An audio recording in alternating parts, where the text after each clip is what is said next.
네, 안녕하세요. 나는 푸피입니다. 오늘은 INFP와 ISFP의 궁합에 대해서 얘기를 해볼게요. 사실 궁합이라는 표현을 저는 좋아하지 않아요. 뭔가 편견을 심어줄 수 있고 또 이 유형은 별로야.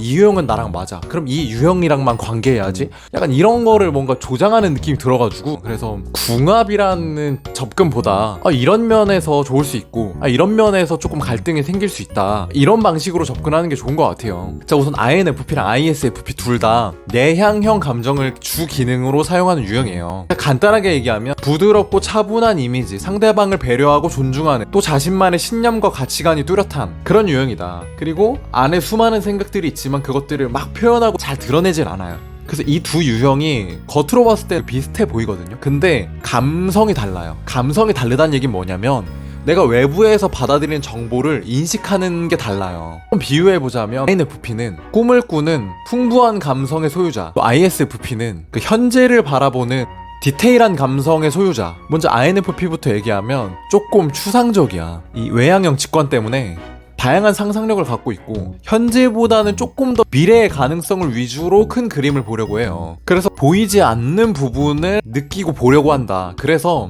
감성이 약간 달라. 우리 커뮤니티에서 투표했었는데 밤 공기, 새벽 공기, 어떤 이런 그 감성들이 다 다른 거야, 그때마다. 솔직히 까놓고 말해서 사실 그 공기가 그 공기야. 그러니까 대기의 그 성분이 별로 바뀐 게 없어. 근데 INFP는 느껴. 그 어떤 보이지 않는 걸 느껴요. 그 시간대마다의 어떤 무언가의 다름, 맡아지지는 않지만 그때 냄새가 또 달라. 그래서 이런 보이지 않는 것들에 대해서 감성을 느끼고 그게 영감이 된다. 조금 더 다양하고 풍부한 감성을 갖고 있고 자기만의 색깔이 확고해요. 반대로 ISFP의 감성은 오감을 통해서 경험하는 것들을 좋아해요. 예를 들면 예전 내 애인이랑 먹었던 음식을 먹으면서 그때의 감정과 그때의 기억들이 떠올라. 또 겨울에 애인이랑 포옹을 했는데 갑자기 나 초등학교 때 우리 엄마가 겨울에 따뜻하게 안아주던 그 온기가 막 떠올라. 그러니까 이런 디테일한 감각을 통해서 감성들이 떠오른다. 그래서 그 만나면 뭐가 좋냐? 서로 편안함을 느낄 수 있을 것 같아. 둘 다 융통성이 있고 부드럽고 또 타인에 대해서 강요하고 통제하고 공격적이지 않은 유형이다 보니까 이런 부분에서 서로 마음의 편안함을 느낄 수 있다. 유재석님 떠올리면 그런 분위기 있잖아요. 그래서 그 신념을 건드리지 않는 이상 크게 싸울 일이 없어요. 그리고 긍정적인 시너지가 나올 수 있는 부분이 뭐냐면 INFP는 조금 현실에서 약간 붕 떠 있거든요. 그게 뭐냐면 나만의 상상력, 세계관이 좀 강해요. 근데 ISFP는 현실적이고 실제적으로 세상을 바라보거든요. 그래서 그런 조언들이 굉장히 도움이 될 수 있다. 내 마인드맵처럼 막 쭉쭉 뻗어나가는 상상력을 이게 때로는 또 절제할 때가 필요하거든요. ISFP가 옆에서 어느 정도 절제를 시켜줄 수 있다. 이 부분은 되게 좋은 것 같아. 반대로 ISFP는 현재 중심적이어서 현재를 굉장히 즐기고 소중히 여기거든요. 그래서 큰 그림을 못 봐요. 그럴 때 INFP가 미래에 대한 다양한 가능성, 열린 관점들을 제시해줄 수 있다. 그래서 서로가 이런 부분을 보완해줄 수 있어서 굉장히 좋은 것 같아. 이게 중요해. 주의해야 될 점이 있어요. 뭐냐면 마음은 부드럽고 따뜻하지만 그걸 또 잘 드러내진 않아. 이게 말로 표현이 잘 안 돼.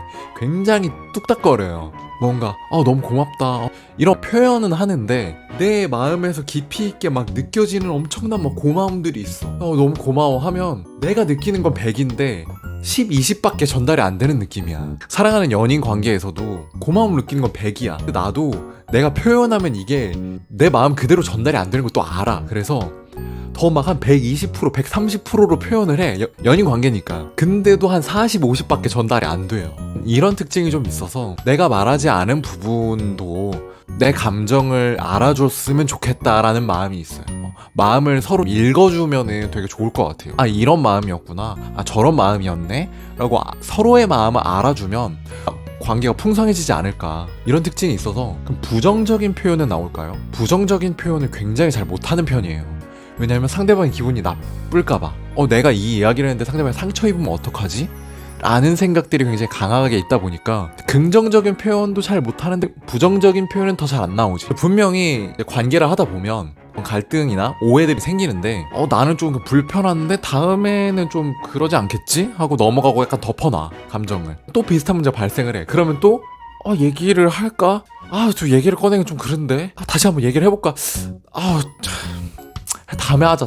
다음에 또 그러면은 그때 정리해서 얘기를 해보자. 이러고 또 넘어가. 계속 먹어, 말을. 이렇게 먹고 그다음에 저기 그 먹고 이렇게 계속 먹다 보면 체한다. 먹다 보면 자잘한 오해와 갈등들, 상처들이 계속 막 쌓여요 안에. 서로가 서로한테. 나중엔 이게 막 눈덩이처럼 불어나. 그래서 어느 순간 그 관계를 망가뜨리는, 둘이서 크게 싸운 것도 아닌데 이런 경우가 발생을 해요. 부정적인 표현이 화를 낸다라는 개념이 아니에요. 사소한 오해나 갈등이 생겼을 때 그것들을 표현해 보는 거예요.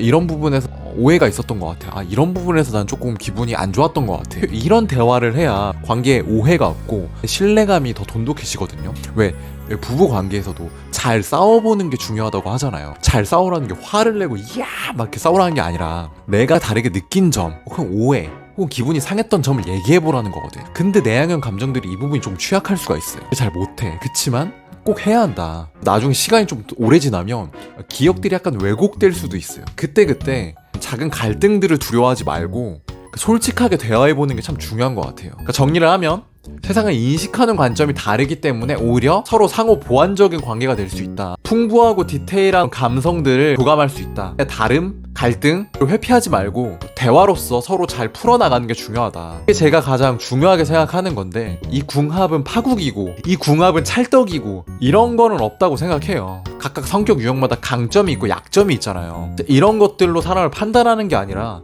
다름을 이해하는 도구로 사용했으면 좋겠습니다.